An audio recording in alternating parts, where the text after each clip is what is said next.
Okay, guys, we are going on our trip, and there's a few videos that you guys are going to see kind of that come in order, and things are falling on the ground over here.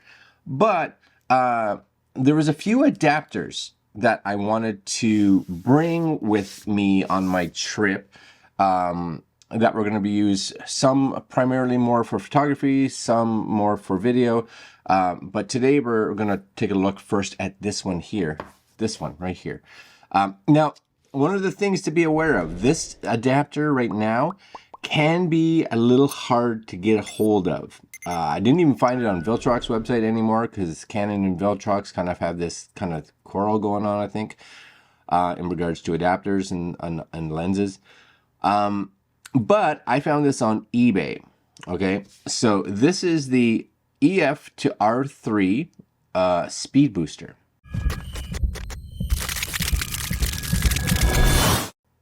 Now, speed boosters aren't necessarily inexpensive, but can bring the crop on the Canon, the Canon R for one, when it's cropped in doing video, and definitely on the R7, which is because it's a crop sensor, can get you back closer. So really you end up, instead of having like a 1.6 times multiplier, you're somewhere between a 1.1 and a 1.2. So it definitely gets you closer.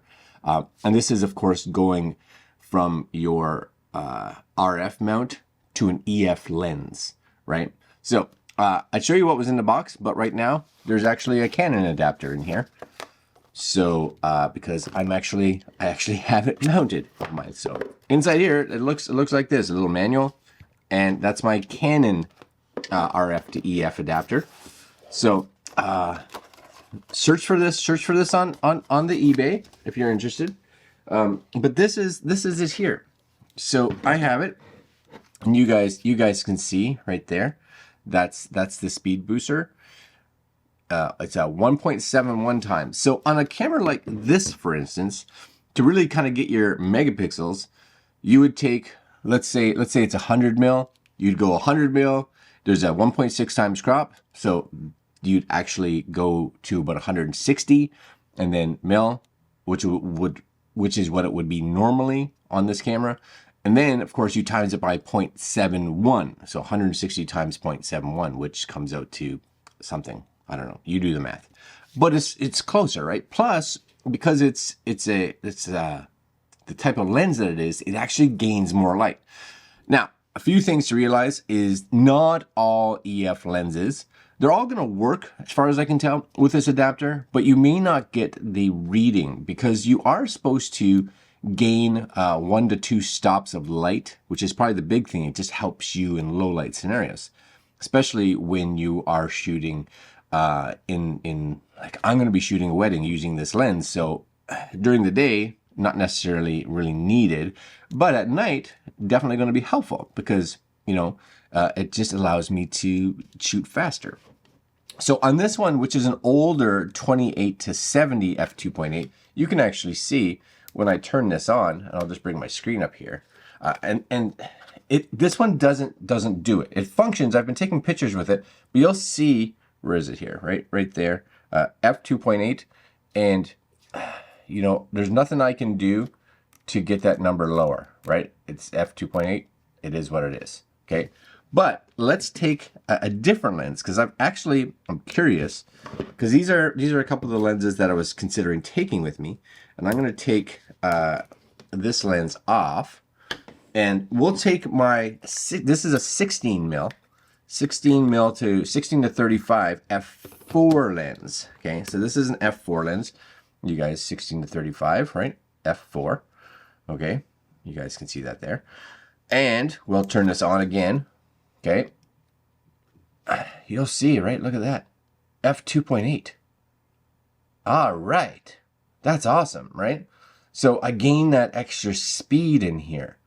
So that one, so I'm thinking it's a little bit of age, right? This 28 to 70 is definitely an older lens for sure. Now, the other lens that I'm bringing a 50 1.8, and I think that'll bring me down to a 50 1.4, or maybe even a 50 1.2. So that's kind of handy on this, right? Plus I get, again, closer to 50. And even the 16, I think I end up, instead of it shooting, what is it, 16 times 1.6 would be, 20 something mil. I think I end up shooting around 18. Very, very decent, right? Very decent.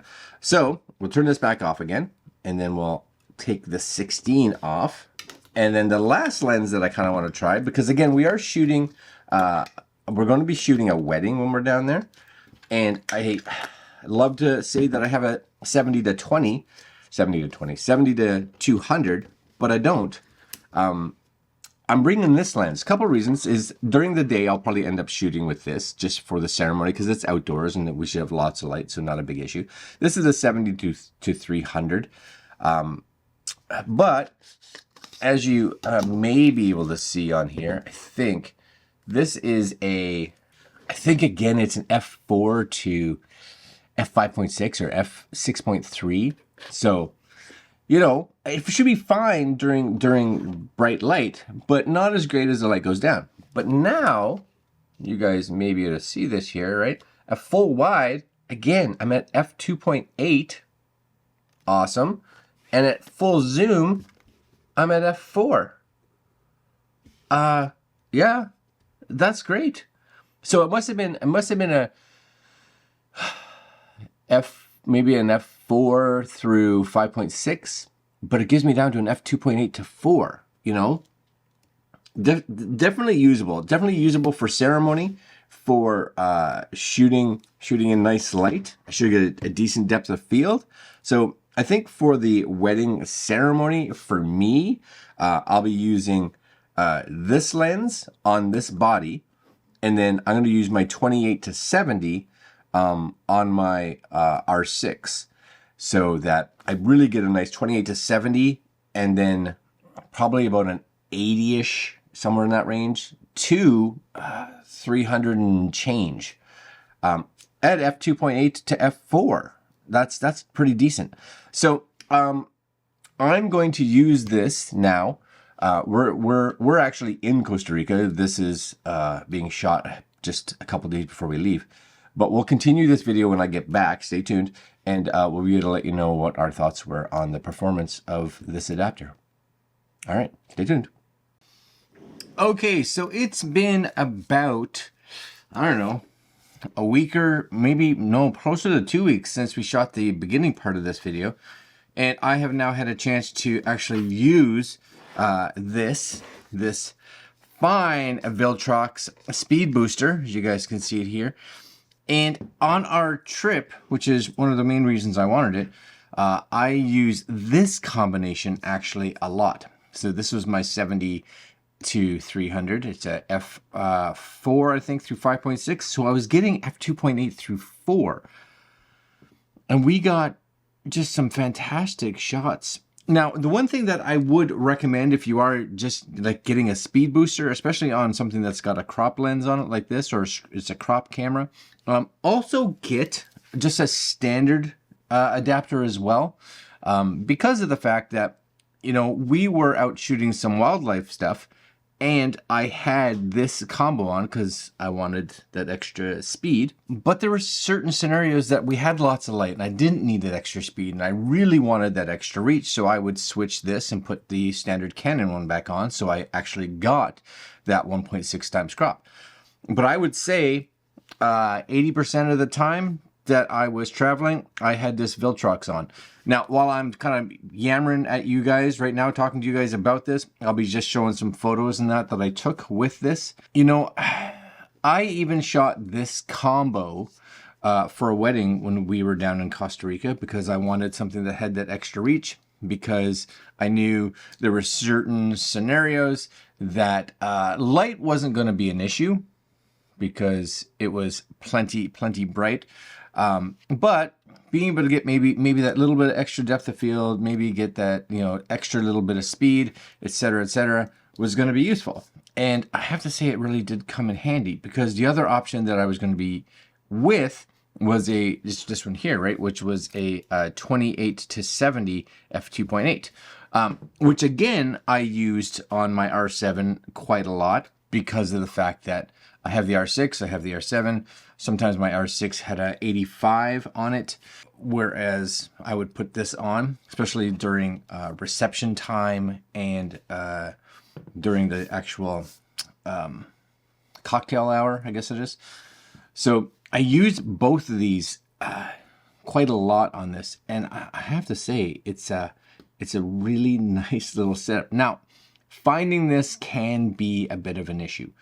I ended up finding it on eBay, so do a search, I guess, if you guys are kind of interested in a speed booster at a decent price. Canon does have one of their own, but just be aware you're going to pay Canon prices versus Viltrox prices, and I would say that they're probably going to be very comparable to each other.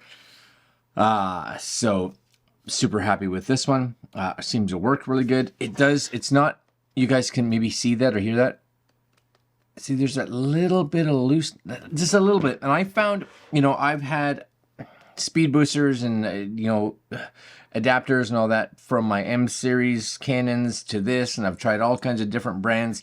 They all have, it's a tiny little bit of play to them. There's just little. And then, of course, you get the Canon one on there, and there's no play at all.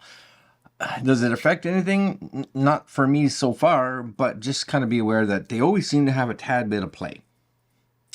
For those of us, I think, that have EF lenses that we are adapting to a Canon, R7, the R10, I believe it is, or even the R or the RP, which also had crops in their video mode. The speed booster is great. Now, just realize if you put the speed booster on, let's say, an R or an R6 or an R5, you're going to get a horrible vignetting. So my recommendation would be don't, because you don't need it. Your lenses are what they are. This is really, in my opinion, made for those of us with crop sensors on our cameras, and it's fantastic.